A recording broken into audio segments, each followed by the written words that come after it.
संसार क्रियाशीलता का ही दूसरा नाम है। प्रकृति हर क्षण प्रवाहित हो रही है और जीर्णता को हटाती हुई तथा नवीनता को अंगीकार करती हुई अनंत की ओर अग्रसर है। सृष्टि का नियम है कि यहाँ हर प्राणी को, जड़ को अथवा चैतन्य, हर तत्व को परिवर्तन को स्वीकार करना पड़ता है। परिवर्तन ना हो तो सृष्टि में ठहराव आ जाए और विकास की यात्रा संभव ही ना हो सके। परिवर्तन का यही क्रम मनुष्य और इतर प्राणियों को कर्म करने को विवश करता है।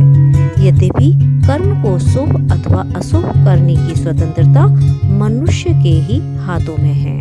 कुछ कर्म या कार्य ऐसे होते हैं जिनको नित्य प्रति करना आवश्यक माना जाता है।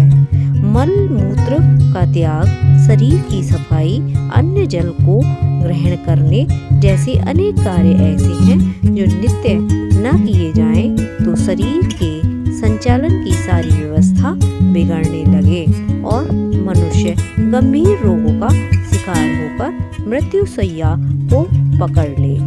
इन नित्य कर्मों का एक ही उद्देश्य है ताकि अवांछित तत्व शरीर से निष्कासित होते रहें, ताकि तत्वों का निर्धारण स्थान भी होता रहे। यदि शरीर में से अवांछित पदार्थों को न निकाला जाए तो शरीर दुर्गंध देने लगेगा, मलिनता आने लगेगी, विकृतियां देखने लगेंगी और विषैले पदार्थ का उत्सर्जन ना हो तो हर स्थिति में शरीर का संतुलन ही बिगड़ जाएगा।